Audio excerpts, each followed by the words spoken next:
para la salvación. En otras palabras, todas las religiones son la salvación por medio de esfuerzos humanos. Y el cristianismo predica la salvación por la gracia de Dios. ¿Ya vieron la diferencia? Todas las religiones necesitan predicar que se necesita hacer algo, portarse bien, hacer buenas obras, tener ritos, bautizarse, miércoles de ceniza, cumplir con esto, cumplir con aquello. Y cuando venimos al Evangelio de la gracia de Dios, inmediatamente existe un shock, porque estamos acostumbrados a, no, yo tengo que hacer algo para poder salvarme. No es tan fácil la salvación. Necesito hacer algo para poder ser aceptado por Dios. En el tiempo de Pablo, en la carta a los Gálatas, comenzaron a infiltrarse maestros judaizantes que comenzaron a enseñar dos herejías. Una, que la persona era salva parcialmente por la fe, mas también se tenía que portar bien. Síganme con mucho cuidado. Que la persona soy salvo por la gracia, pero después de que soy salvo, necesito hacer buenas obras o mantener yo mi salvación, porque si no, pierdo mi salvación. Esto es un evangelio falso, porque el evangelio de la gracia es la salvación más nada. Hemos tenido a Cristo y de ahí en adelante las buenas obras no son para ganarnos el favor de Dios. No son para poder tratar de alcanzarlas, porque ya estamos salvados, ya hemos sido aceptados por Dios. Las buenas obras son el resultado, el fruto, el producto de que verdaderamente somos salvos. Porque la fe sin obras está muerta.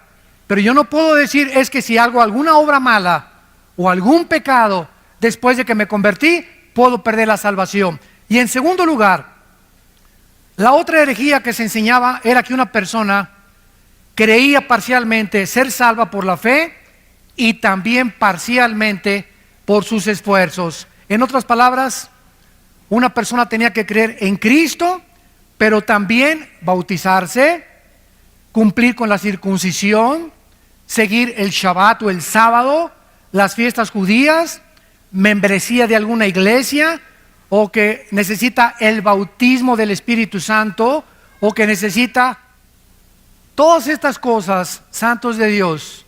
Todas estas cosas estaban alterando, estaban completamente adulterando el evangelio de la gracia de Dios. Qué triste es, ¿verdad?, que cuando tú recibes a Cristo, una persona te diga, pues es que te falta esto, o te falta aquello, o te falta este don para tener al Espíritu Santo. Qué triste, ¿verdad?, que pueda realmente la cristiandad crecer bajo esta atmósfera y no entender realmente qué es el evangelio de la gracia de Dios. Por supuesto que este no era el evangelio que Pablo había predicado.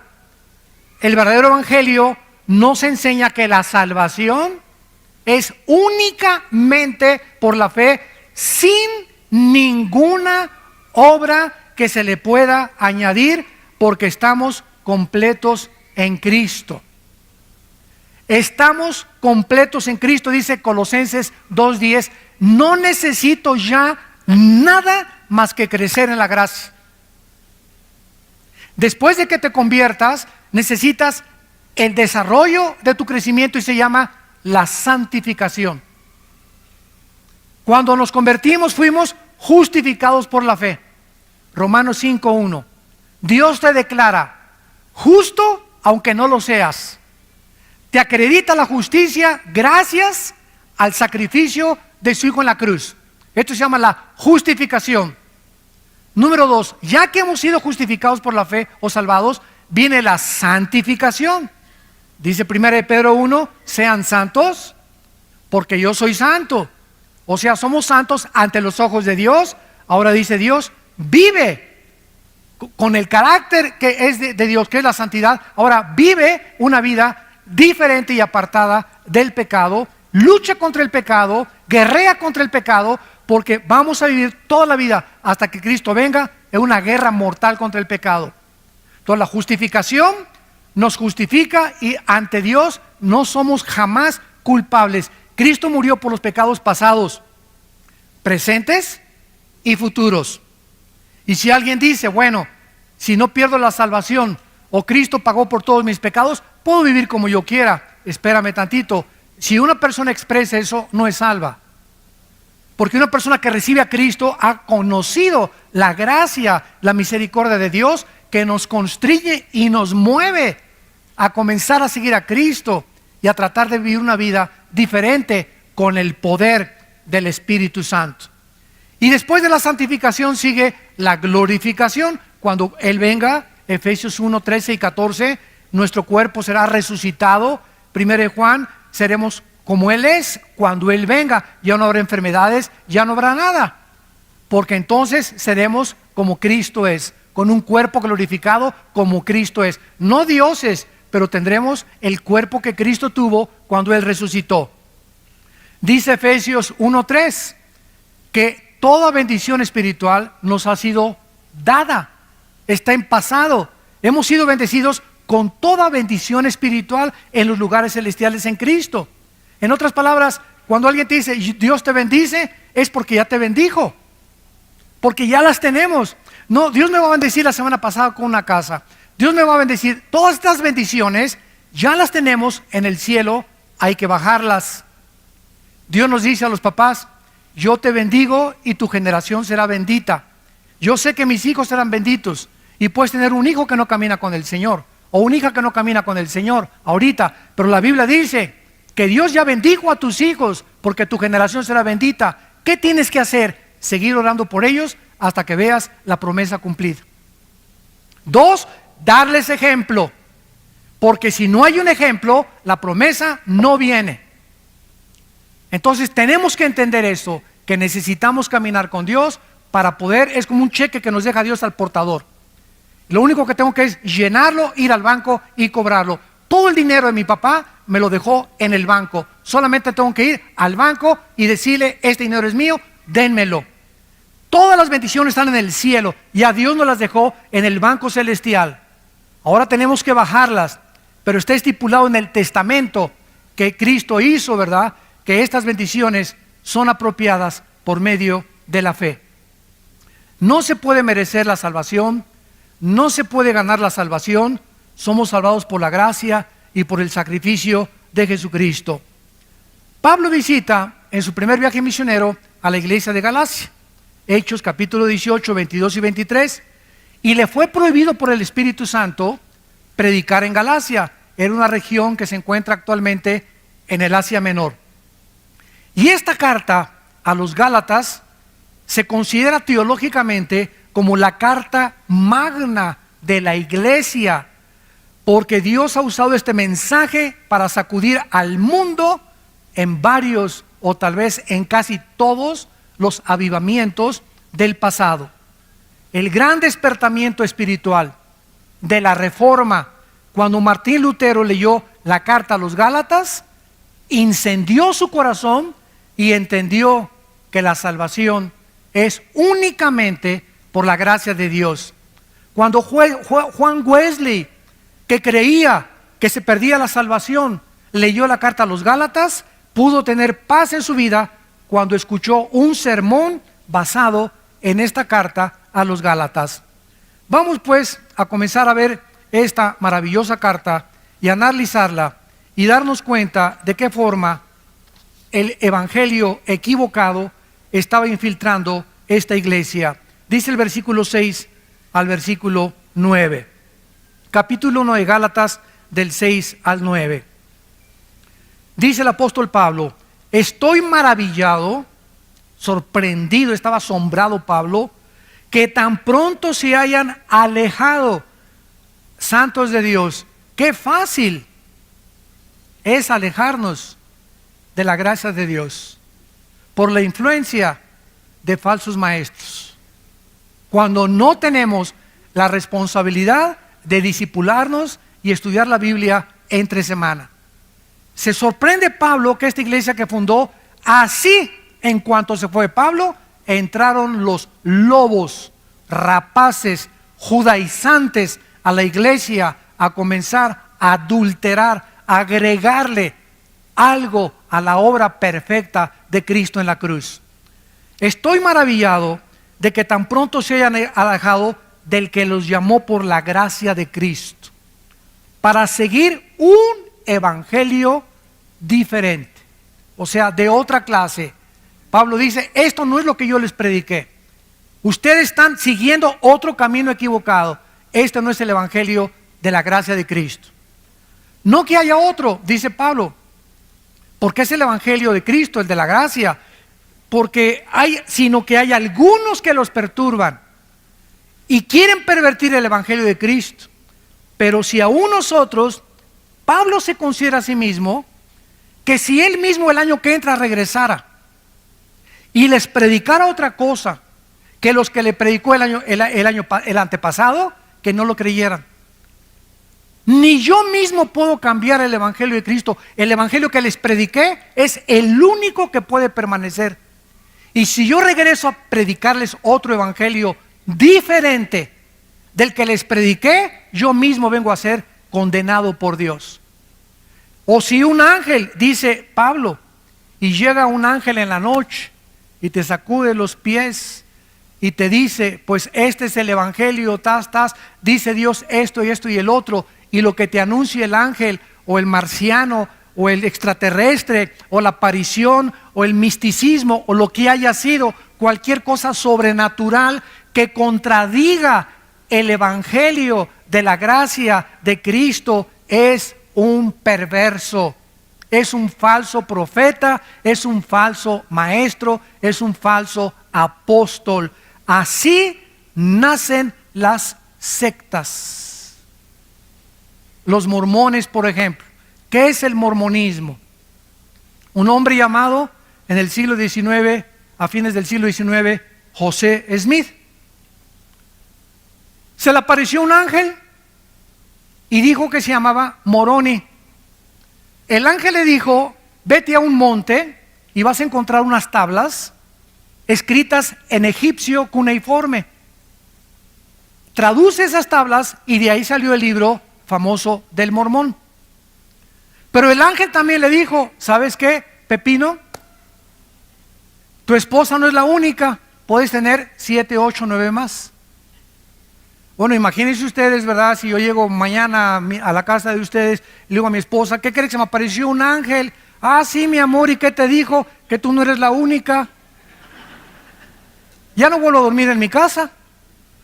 Me dice mi esposa, qué bonito, ahora agarras tus maletas y ahí nos vemos. Pero sin embargo, ahí nació la poligamia también, y dentro del mormonismo existe también que todos somos dioses. No creen que Jesucristo es Dios, porque nació bajo una falsa aparición a un hombre. Hay otra secta, los Testigos de Jehová, fundada por un señor Russell. Otra que se llama, ¿verdad?, Elena de White, que fundó la iglesia sabática. Todas estas sectas han nacido de personas que han sido, escúchenme con mucho cuidado, han dicho que han sido iluminadas, que han tenido visiones, que han tenido esto, que han tenido aquello, pero lo que han visto y lo que han recibido no va de acuerdo a las escrituras. Y el única brújula, la única filtro, el único parámetro que podemos tener es la Biblia para juzgar quién está bien y quién está mal. Ahora, por ejemplo, hay una enfermedad dentro del cuerpo de Cristo que se llama la apostolitis. Hay apóstoles ya por todos lados. ¿Cómo comenzó el apostolitis en el año 2001? Virgen del Socorro. Durante 2000 años de la iglesia, ni los padres de la iglesia, los mismos apóstoles en las cartas apostólicas, Gálatas, Efesios, Filipenses, Corintios, Romanos, en todas las cartas, nunca fue la intención de ellos de nombrar más apóstoles. Nombraron pastores, nombraron ancianos, nombraron diáconos, nombraron obispos. Cuando murieron los apóstoles, siguieron los padres de la iglesia, Orígenes, Policarpo. Ninguno de ellos se consideró y consideraban el apostolado, si alguno se considera, lo considera una blasfemia. Pasaron 2000 años. Martín Lutero, Juan Calvino, Billy Graham, los predicadores del siglo XX, Billy Sunday, Hudson Taylor en la China, David Carey en la India, todos los misioneros, todos los grandes hombres de Dios nunca se han llamado apóstoles. Pero en el 2001, una persona en California, un pastor, dijo que se acercó una profetisa, Virgen de la Macarena, y le puso las manos y le dijo: tú eres el ungido para formar una coalición internacional de apóstoles. Se fundó un club de apóstoles con $250 de cuota al mes. Y del 2001 para acá, quién sabe, ya todos son apóstoles ahorita. Y todos son autonombrados. Y consideran los que son apóstoles que tienen más autoridad que los pastores. Hay iglesias donde dicen: si en esta iglesia no hay apóstol, no es una iglesia de Cristo. Ni en el libro del Mormón, por el amor, socorro, existe eso. Ni siquiera en las sectas, las únicas sectas que se han atribuido el apostolado ha sido Roma y una secta que se llama La Luz del Mundo en Guadalajara. Son los únicos que han clamado la sucesión apostólica de Pedro. En el cristianismo jamás se vio eso. Los únicos apóstoles fueron los de Jesucristo. Ahora, hay una cosa que se llama apóstol y otra cosa que se llama apostolado, que son dos palabras diferentes. Apóstol significa enviado a una comisión especial. Apostolado es alguien que lleva una comisión de parte de una iglesia, pero no el título del apóstol. Entonces, un misionero del siglo XXI que va a la India o que va a China, o que los misioneros que tenemos nosotros sosteniendo por todos lados, están llevando un apostolado, una misión, pero ellos en sí mismos no se autonombran apóstoles, porque este título le corresponde solo a los que están en Apocalipsis del capítulo 20, 21 y 22, y les corresponde a los apóstoles de Jesucristo, y sus nombres están en la Nueva Jerusalén. El otro día me encontré un apóstol y estaba así mirándome con los brazos así, y le presento el hermano al apóstol fulano de tal, y así me veía. ¿Y usted qué es? Le dije: yo soy un pobre siervo inútil, le dije. Es lo que soy, un siervo inútil. Usted no es apóstol. No, no soy apóstol. Soy un siervo de Dios, nada más. Inútiles. Y por su gracia somos salvos. Y le dije: ¿cómo se llama usted? Y me dice: Juan Camaney. Por decir algo. Por decir algo. Y le dije: oiga, espéreme tantito. Y me fui a Apocalipsis, a la Nueva Jerusalén. Le dije: oiga, ¿no está aquí su nombre? Aquí están los nombres de los apóstoles en los cimientos de la iglesia, y aquí no está usted. Póngale también 1 Juan Camaney 2:1 a la Biblia. Pero vuelvo a repetir, ya no se distingue. Ya los cristianos aceptan todo como si fuera verdad. Y ya es algo que ya cunde como una infección por todo el cuerpo de Cristo, y nadie protesta, nadie levanta la voz, nadie dice: la Biblia dice. Ya no se citan las escrituras. Entonces se acepta como un hecho, y comienza el cuerpo de Cristo a ser infectado con títulos, y todo esto lo único que hacen es ensoberbecer a las personas. Yo he entrado a casa de muchos amigos míos del ministerio, y en su escritorio ya ponen en su escritorio: apóstol fulano de tal, y le hacen a la gente que les llame apóstoles. Bueno, vamos a ver la palabra de Dios. Cristo en Mateo capítulo 13, vamos a Mateo 13, profetizó que la iglesia de Jesucristo, a la cual pertenecemos, los que han sido nacidos de nuevo, los que han sido sellados, convertidos y bautizados con el Espíritu Santo en el momento de la conversión, por el amor de Dios. El bautismo del Espíritu Santo aparece en 1 Corintios 12, 13, en Romanos capítulo 6. Jamás en ninguna de las cartas apostólicas se le manda a nadie bautizarse con el Espíritu Santo. Eso no está ni en la Biblia de los mormones. El bautismo del Espíritu Santo es la operación a través de la cual el Espíritu Santo nos coloca, nos funde en el momento de Cristo, y cuando yo me convierto recibo todo el paquete: bautizado, sellado, nacido de nuevo, estoy completo en Cristo con todas las bendiciones espirituales. Ahora solamente me requiere crecer. No necesito nada más que crecer en Cristo.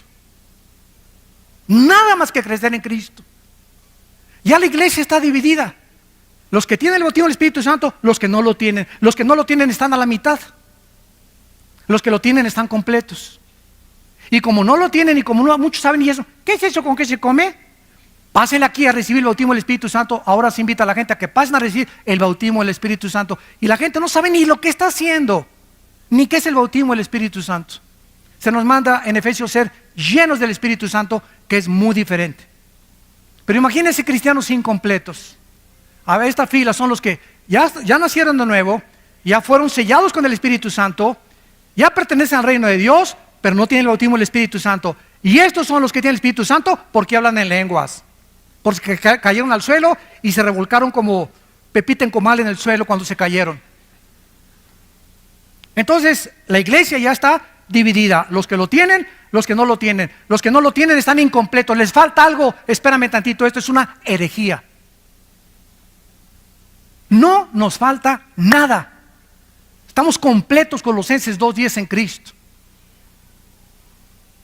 Dice en 2 de Pedro capítulo 1: todas las cosas que pertenecen a la vida de la piedad, versículo 3 en adelante, todas las cosas que pertenecen a la vida de la piedad nos han sido dadas, pasado. O sea, todo lo que pertenece a la vida cristiana ya nos dio el paquete cuando me convertí a Cristo. Como un niño cuando nace, no, le falta el oído, le falta el olfato. Mira, el niño nació completito, está entero el bebé, tiene pulmones, tiene oído, tiene ojos, pero le falta crecer, desarrollarlos, pero no le falta nada porque sería un fenómeno, sería hijo de los marcianos.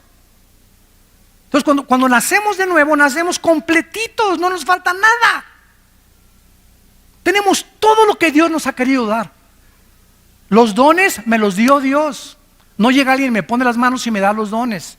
Ya recibí el paquete, ahora tengo que descubrir cuáles son mis dones. Hitler dijo esto: cuando una mentira se predica 100 años, se acaba aceptando como una verdad. Y se ha predicado tanto y tanto desde los 80s. Desde los 80s, esto antes de los 70s no existía. Desde los 80s comenzó a predicarse. Te falta algo, necesitas hacer esto, necesitas por aquel lado, necesitas bautizarse. Si no te has bautizado, Cristo no te acepta. Si no hablas en lenguas, no tienes al Espíritu Santo. Si no tienes el bautismo del Espíritu Santo, no puedes hablar en lenguas. Si no hablas en lenguas, no puedes tener la unción. Te falta algo, te falta algo, te falta algo. No nos falta nada en Cristo, porque su obra fue perfecta en la cruz. Y cuando Él muere nos dio todo absolutamente.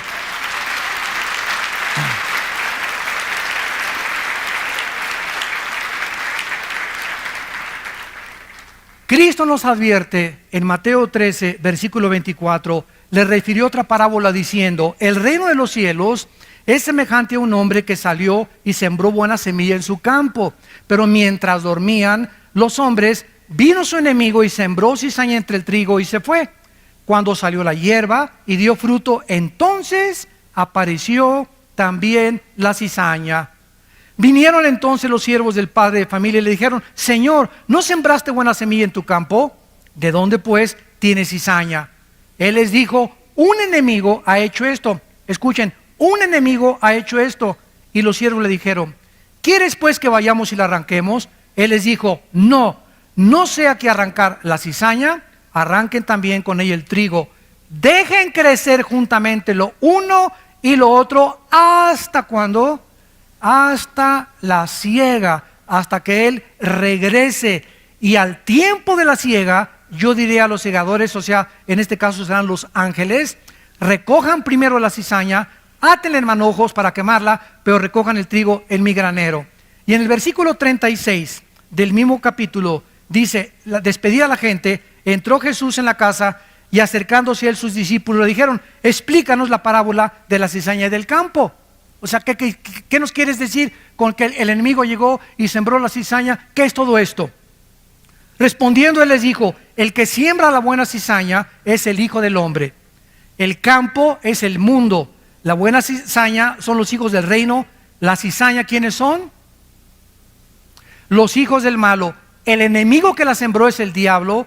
La siega es el fin del siglo y los segadores son los ángeles. Cristo nos advierte que cuando su iglesia fuera inaugurada, desde hace 2000 años hasta que Él regrese, todas las iglesias, todas, esta vida nueva para el mundo, nazarenos, presbiterianos, bautistas, amistad cristiana, llámale como tú lo quieras, cualquier iglesia evangélica, cristiana, bíblica, tiene dos tipos de membresía, o de colaboradores o de asistentes. Unos son nacidos de nuevo, y en todas las iglesias hay hijos de Satanás. Todas las iglesias, sin ninguna excepción, tenemos sembrada semilla del maligno. O sea, no el que está a tu derecha ni a tu izquierda y lo ves, aleluya, gloria a Dios, etcétera, etcétera. Realmente a lo mejor no es lo que él es. Y por eso hay tantos cristianos decepcionados.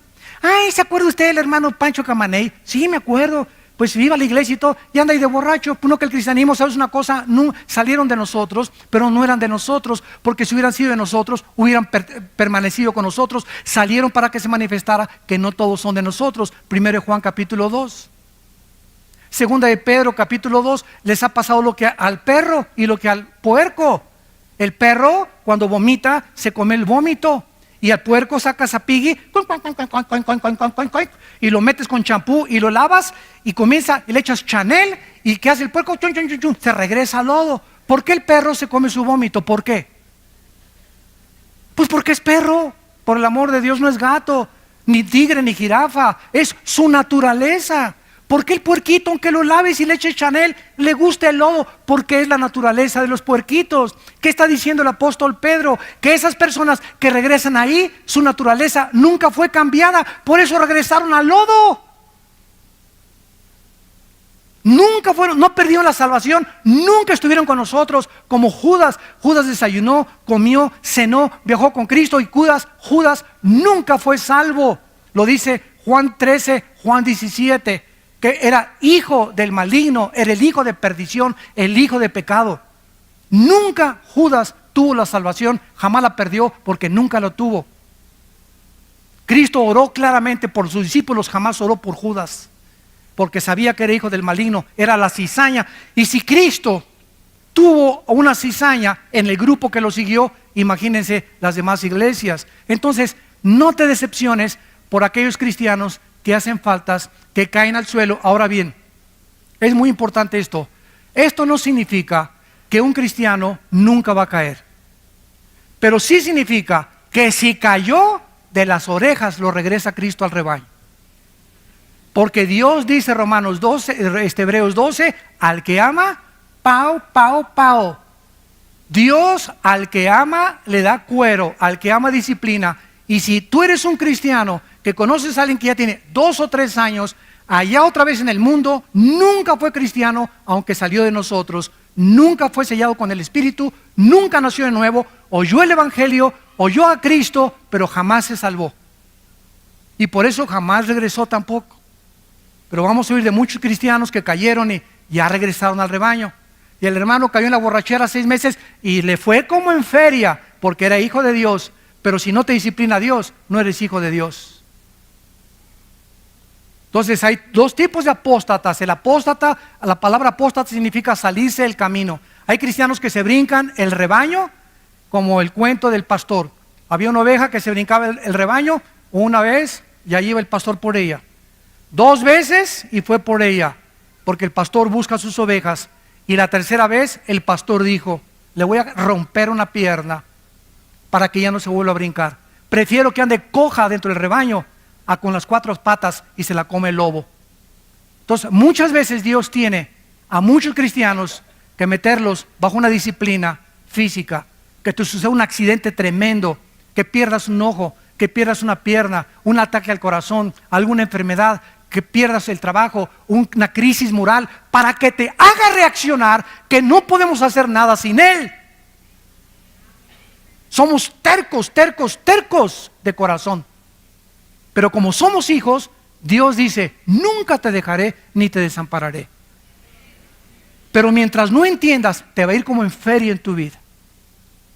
No vas a tener paz, las cosas no te van a salir como tú quieres, no vas a progresar. ¿Por qué? Porque crees que te puedes burlar de mí. Y como eres mi hijo, como eres mi hija, no te puedo dejar sin disciplina. La palabra disciplina, pedagogos, que significa pedagogía, viene la palabra pedagogía, significa educar el carácter. Y dice en Hebreos 12, ¿qué pues? Te haré entender y te enseñaré el camino que debes andar. ¿Iré contigo con vara o con la palabra? O sea, Dios aplica la disciplina hablándonos primero. Cada domingo nos habla Dios, nos expone nuestros pecados, nos muestra nuestra necesidad de Él. Pero si salimos a la calle y seguimos viviendo y somos sus hijos como nos da la gana, nos va a ir como en feria en la vida.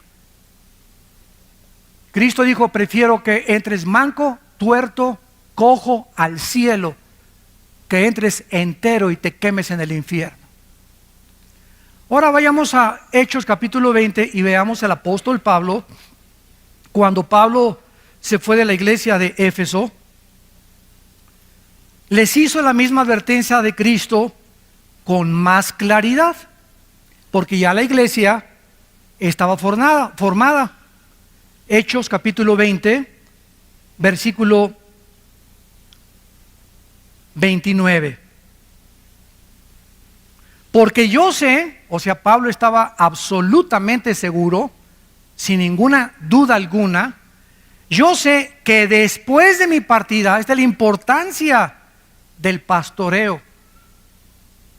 Yo sé que después de mi partida entrarán en medio de ustedes conejitos. Eso dice. Conejitos chingüengüenchones. Los lobos es el animal que el Espíritu Santo escogió, porque es el animal depredador que está esperando, que su plato favorito son las ovejas. Entonces el Espíritu Santo usa el animal más sanguinario que hay contra las ovejas, y porque somos las ovejas nosotros, para que podamos entender que cuando salimos de la iglesia hay cantidad de lobos dentro y afuera que están esperando decirte cuando salgas, lo que dijo el predicador no es cierto, son mentiras, no te lo creas, está exagerando. Ay, ¿a poco no vas a tener relaciones sexuales con tu novio? Están exagerando en la iglesia. No seas tonta, te van a decir la virgen dejada a los 30 años de edad. Ya se te pasó el camión y ya no te has subido a ninguno. Va a haber cantidad de personas disfrazadas con ángeles de luz, que son lobos rapaces. Y dice Pablo, van a entrar al rebaño hombres, lobos rapaces, que no perdonarán el rebaño. Y de ustedes mismos, o sea, aquí están los enemigos. Los más grandes enemigos del cristianismo están mezclados con los verdaderos cristianos.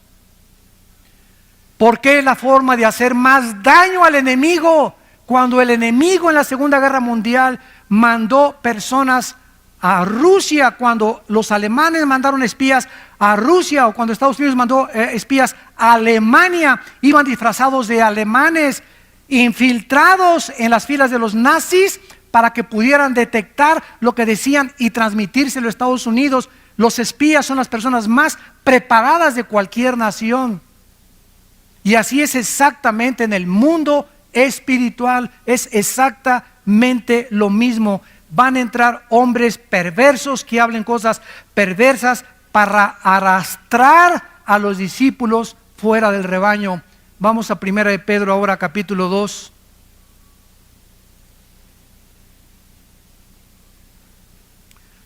Perdón, 2 de Pedro 2. 2 de Pedro capítulo 2. Ya vimos a Cristo, ya vimos a Pablo, todos los apóstoles haciendo la misma advertencia. Cuídense del falso evangelio. 2 de Pedro 2. Pero hubo también falsos profetas, como habrá entre ustedes falsos maestros. Se nos está advirtiendo, no se desilusionen, no se decepcionen. Ay, todos son una bola de hipócritas. Ay, este y el otro. Y no he visto un cristiano así, porque tienes tus ojos en los hombres. Los hombres te fallaron y te van a seguir fallando. No hay ningún Dios entre los hombres más que Cristo. Puesto los ojos, dice Hebreos 12, en Cristo. Si los quitas de Cristo y los pones en los hombres, te vas a desilusionar y te vas a decepcionar. Y si te caes del caballo y te fuiste de la iglesia y no regresaste a la iglesia, disque con tu front, ¿verdad? Con tu apariencia, no es que pura hipocresía, no es verdad, etcétera, etcétera, es porque nunca fuiste salvo. Ni siquiera te ha disciplinado Dios, es más, hasta te va mejor. Hay gente que se sale de la iglesia y hasta le va mejor. Y ya que quieren lo que quieren, y ya que quieren ese dinero, y ya que quieren el homosexualismo, y ya que quieren tantas mujeres, y ya que quieren el sexo, y se salen y la parranda y la borrachera y las drogas, ya que alcanzan eso, entonces Dios viene y mete el hacha a sus vidas para darte cuenta qué locura fue haber abandonado a Dios. Va a haber entre ustedes que dice falsos maestros que introducirán, pero miren cómo entran, por amor de Dios, vean, encubiertamente. Cuando un predicador predica una herejía, la maquilla que parezca bonita, la disfraza para que parezca bonita y parezca que es la verdad. Yo puedo leer una revista, por ejemplo, de los Testigos de Jehová, que se llama La Torre del Vigía, y encuentro que el 80% de lo que esa revista dice es verdad, es la Biblia, y el otro 20%, cuidado, ahí está la lombriz de Satanás en la manzana escondida. Predican cosas que son verdad y las mezclan, las cubren con la verdad para que no te des cuenta que ahí va el gusano escondido. Como dijo un predicador, toda manzana del diablo tiene un gusano escondido. Estos falsos maestros van a introducir herejías destructoras, porque las mentiras de Satanás destruyen el alma, te quitan la paz, te llenan de culpa, te llenan de amargura, te llenan de rencor, te llenan de odio, que es la antítesis del fruto del Espíritu Santo. Un cristiano que se sale del rebaño, un cristiano que predica herejías o que oye herejías, es un cristiano rencoroso, amargado, decepcionado, desilusionado, y comienza a tomar y comienza a hacer estas cosas. ¿Por qué? Porque no tuvo la salvación. Y si la tuvo, no tarde en que el Señor le dé, pero le dé duro. Y muchos seguirán sus disoluciones, por causa de los cuales el camino de la verdad será blasfemado. Ahí está la razón. Tú métete a internet y vas a encontrar, ¿verdad?, 1000 ataques contra la mayor parte de los predicadores. Unos son verdad, otros son mentira. ¿Tienes tú la capacidad de distinguir quién es quién? ¿Tienes tú la capacidad de juzgar que lo que se dice ese predicador es verdad? ¿O tienes la capacidad para juzgar que lo que se dice ese predicador es mentira, que son calumnias del infierno? Pero te metes a internet y comienzas a llenar tu mente de puro veneno y de pura cochinada, sin tener el discernimiento ni la madurez para juzgar. ¿Y qué pasa? Te decepcionas. No, pues así está la iglesia, mira nomás y mira este, y te das cuenta, ¿verdad? ¿Por qué? Métete a la Biblia, por favor. No te metas al internet ni al YouTube, porque vas a encontrar puras calumnias. Vuelvo a repetir, unas son verdad, otras no son verdad. Pero si no eres maduro, te va a hacer mucho daño, porque te va a confundir y no vas a saber ni siquiera ya qué es verdad y qué es mentira. Será la vieja del otro día. Y miren lo que dice el versículo 3. Y por avaricia, esto ha entrado, ¿verdad?, tremendamente. Por avaricia harán mercadería de vosotros con palabras fingidas. Les vendo un pañuelo ungido con aceite de Jerusalén. Y a mí qué me importa que sea de Zapotlán, Los Altos, o de Xonacatlán, o del río Lerma, o de Jerusalén. El aceite del Antiguo Testamento era un símbolo del Espíritu Santo. El aceite de Jerusalén no es mágico, ni es una cosa que me va a hechizar. Es aceite de Jerusalén, y el aceite de olivo es igual ahorita, porque ya no tiene ningún significado en el Nuevo Testamento. Voy a ungir mi casa con aceite. ¿De dónde sacaste esto? Ni en el libro del Mormón existe eso. Me voy a ungir aquí para que pueda. La unción es del Santo, 1 Juan 2, y ya la tenemos. La unción es el Espíritu Santo. Ya no hay aceite que nos unja. El aceite fue usado en el Antiguo Testamento por los sacerdotes para ungir a los sacerdotes, para ungir el mobiliario del tabernáculo, y dejó ya de tener ese simbolismo. Ya en el Nuevo Testamento tiene otro. La única vez que se usa es Santiago, donde dice que los líderes de la iglesia unjan con aceite a los enfermos. Los líderes, los pastores de una iglesia, nada más. No dicen que unjas a tu perro, ni tu casa, ni tu baño, ni tu excusado tampoco. Entonces, ¿de dónde hemos sacado tantas cosas? Le vendo un pañuelo ungido. ¿Ungido por quién? Es que un pastor oró y ahí tiene la unción. Ahí está su mano en el pañuelo. Y lo pone usted en el cojín y se le va a quitar el dolor de cabeza, hermano. ¿Saben ustedes, santos de Dios, cómo se llama esto? Esto se llama hechicería. Quiero decirles algo. La iglesia que estamos estudiando, la iglesia de Galacia, era una iglesia, lo vamos a ver, hechizada. Habían entrado poderes de demonios a esa iglesia, y a los que son la cizaña comenzaron a infectarlos para contagiar a las ovejas sanas. Los que tenían el ébola corrieron para infectar a los sanos. Los sidosos querían infectar a los que no tienen sida, porque el malo no se conforma con la maldad, quiere contagiar a los demás y quiere propagar su maldad a los demás. Esa es la naturaleza autodestructiva del ser humano. Ahora, dice la Biblia claramente, ¿verdad?, que entonces hay una mezcla en la iglesia de cizaña con trigo. Pablo, Pedro, todos, y Pablo estaba maravillado. Regresamos a Gálatas capítulo 1, y se sorprendió Pablo de que rápidamente se habían alejado del evangelio de Cristo. Se estaban volviendo a otro evangelio diferente. Querían perturbar a los cristianos, quitarles la paz, agitarlos para corromper. La palabra pervertir significa corromper, echar a perder el evangelio de la gracia de Dios. ¿Y de qué manera Pablo condena a estos falsos maestros? Versículo 8 y 9. Mas si nosotros somos un ángel del cielo, les anuncia otro evangelio diferente del que les hemos anunciado esta mañana. Tienes que haber aprendido, para yo sentirme satisfecho que te he comunicado la verdad, de saber que cuando tú recibes a Cristo, recibiste todo el paquete completo. Por gracia, no hay nada después de Cristo ni antes de Cristo que hayamos ganado o que no lo hayamos merecido. Todo es por la gracia de Dios. Cuando recibo a Cristo, nazco de nuevo, me convierto, mi naturaleza es cambiada, tengo la naturaleza antigua, la naturaleza divina ahora de Cristo dentro de mí. Ahora soy bautizado con el Espíritu Santo. 1 Corintios 12:13, por el Espíritu fuimos todos bautizados, y a todos se nos dio el mismo Espíritu. Romanos capítulo 12, ¿qué no sabéis que los que han sido bautizados en Cristo han sido bautizados en su muerte? ¿A qué bautismo se refiere Romanos 6, del 1 al 4? ¿A qué bautismo? Le pregunto yo a los teólogos. No me salgan con qué es el bautismo en agua, porque si me dices que es el bautismo en agua, entonces el bautismo en agua salva, porque no fue lo que nos hizo renacer en Cristo, fue el bautismo del Espíritu Santo. Y Efesios lo confirma: una fe, un bautismo. Y no se refiere al bautismo en agua, porque hay muchos cristianos que van a morir sin haber sido bautizados, pasaron de panzazo y van a entrar al cielo. El bautismo solamente es una confirmación pública de algo que te sucedió internamente.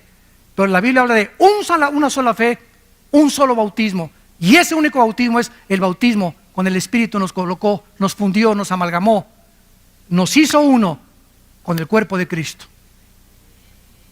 Entonces tú entiendes eso. Cualquiera que llegue y te diga necesita hablar en lenguas, necesita el bautismo del Espíritu Santo, necesitas guardar el sábado, necesitas guardar las fiestas judías, necesitas disfrazarte de judío, necesitas aprender hebreo. Cualquier persona que llegue con estas guacas, tú puedes claramente decirle: ¿sabes una cosa? Necesito crecer nada más en Cristo.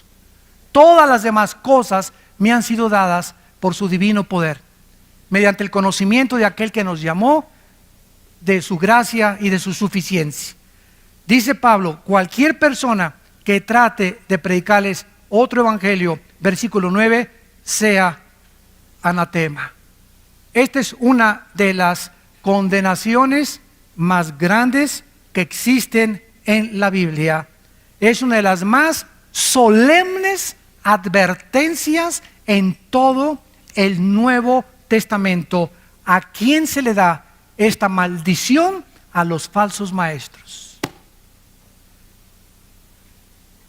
¿Por qué? Porque están engañando a millones de personas, conduciendo a miles de personas al infierno, sacándolas del camino verdadero de Cristo.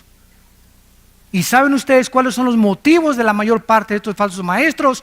El dinero, la fama, el poder, la autoexaltación, tener miles de personas. Y ahora creemos que la persona tiene una iglesia de 20,000 personas, o se juntan 40,000 personas con una persona, es una iglesia con éxito. Ahora medimos el éxito por la cantidad de personas y no por la calidad del carácter de las ovejas de esa iglesia, que es una grande diferencia. Cuando lleguemos al cielo no me va a decir Dios: a ver, Armando, ¿cuántas almas, Señor? Estoy en los récords Guinness, más 25 millones de almas gané. Hice 50,000 iglesias, Señor. Mi iglesia tenía 10 servicios, gracias a Dios.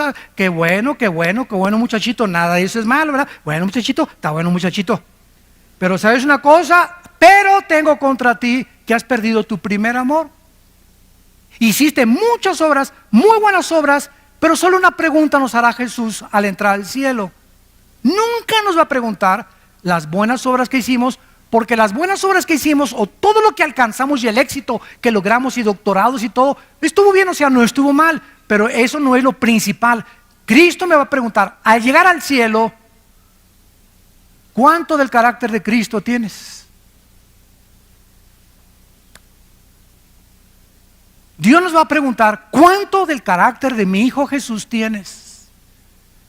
¿Fuiste manso y humilde de corazón? ¿A quién amaste? Ni a tu perro amaste. ¿Amaste a alguna mujer en tu vida sacrificialmente? ¿Amaste a algún hombre sacrificialmente? ¿Amaste a tus padres sacrificialmente? Hayan sido lo que hayan sido tus padres, el jefe del cartel de no sé dónde, tu mamá la prostituta de Sinaloa, lo como les llames, no importa lo que tus padres han sido, nunca juzgues a tus padres, hónralos, ámalos y ora por ellos y respétalos para que te vaya bien en la vida. Si tuviéramos lenguas, si tuviéramos dones, 1 Corintios 13, si tuviéramos todo el conocimiento, ¿se acuerdan? Si tuviéramos toda la teología y no tenemos amor, ¿qué cosa? ¿Qué es lo que va a valer cuando lleguemos al mundo? ¿Cuánto del amor de Cristo manifestamos a la humanidad? ¿A cuántos bendeciste? ¿A cuántos abrazaste? ¿A cuántos niños en el orfanatorio fuiste a ver? ¿A cuántas en el asilo para ancianos? ¿A cuántos presos en la cárcel fuiste con ellos? ¿A cuántos de tus hijos les diste buen ejemplo? Aunque tu esposa no te ha llamado, tú la amaste. Aunque tu esposa no te ha llamado, tú lo amaste. Ese es el amor de Cristo que nos manda la Biblia a tener. Ese es un cristiano. El que ama sin pedir nada a cambio. El que no juzga, el que no condena. Si quieres ver días buenos, guarda tu lengua de hablar el mal y de juzgar a nadie, para que te vaya bien en la vida. Dice en 1 Timoteo 6, para que terminemos, 1 Timoteo 6, el apóstol Pablo, antes de morir, se despide de las iglesias y su más siervo discípulo Timoteo recibe estas palabras. 1 Timoteo 6, del 3 al 5. Si alguno enseña otra cosa, vean ustedes el celo de los apóstoles por la sana doctrina. ¿Y saben lo que se predica ahora? No hablemos de doctrinas porque nos vamos a dividir, cuando es el núcleo del Nuevo Testamento. Yo así me encuentro. No hablemos de doctrinas. Es como no hablemos de religión ni de política, porque no nos vamos a poner de acuerdo. Qué triste, ¿verdad? No hablemos de doctrinas, porque las doctrinas nos dicen, oye, espérame tantito. Mira, podemos ser hermanos si tú hablas en lenguas y yo no hablo en lenguas, pero no me forces que necesito hablar en lenguas para poner el motivo del Espíritu Santo. Tú puedes creer que se pierde la salvación, yo no creo que se pierda la salvación, ¿verdad? Pero tenemos el amor principalmente entre nosotros y estas pequeñas diferencias que no son esenciales para la salvación, como la salvación por la gracia, pero si tú me dices que si no hablas en lengua no tienes el Espíritu Santo, te condeno y te tacho de hereje. Porque me estás diciendo que soy un cristiano incompleto, o sea, estás adulterando, estás agregando, estás quitándole a la Biblia, porque la Biblia dice en Colosenses 2:10 que estoy completo en Cristo. No me digas que me falta nada, estoy completo en Jesucristo. Y no tiene que haber ninguna manifestación, ni comenzarme a servir así, para saber que tengo el Espíritu Santo, o que alguien pase y me tumbe al suelo y me descalabre. Para demostrar que el Espíritu me ha tocado. Imagínense nada más las barbaridades. Yo les digo con todo mi corazón que si en 15 años Cristo no viene, vamos a tener un papa ya también nosotros. Ya de apóstoles van a brincar a querubines.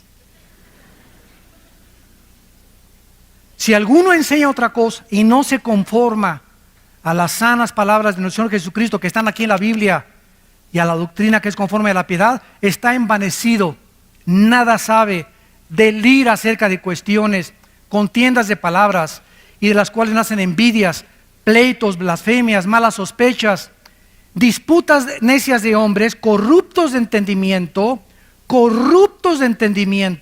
privados de la verdad, que toman la piedad como fuente de ganancia.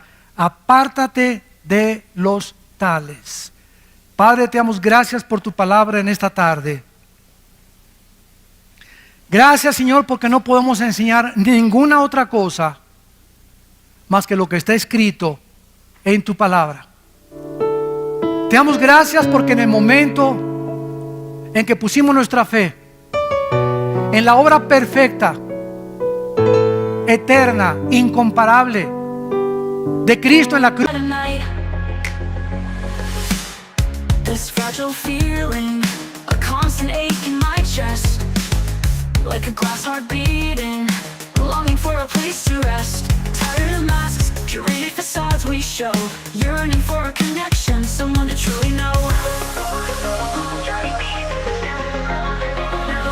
But the world keeps spinning, a dizzying, vibrant blur, and I'm holding on tight, trying not to fall further. Lost in the digital noise, searching for a signal clear. Can anybody hear me? Is there any solace here? Swiping through the emptiness, a kaleidoscope of lies, empty promises and filtered skies. Is this what it means to be alive in this digital age? Trapped in the reflection of our own self-made cage.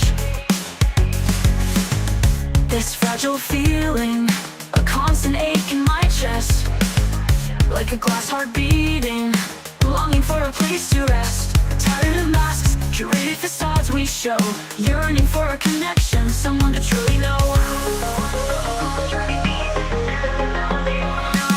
But the world keeps spinning, a dizzying, vibrant blur, and I'm holding on tight, trying not to fall further. Lost in the digital noise, searching for a signal clear. Can anybody hear me? Is there any solace here? The solace is within my own reflection, finding the strength to shatter this digital deception, to embrace the cracks, the flaws, the beauty unforeseen, and build myself up.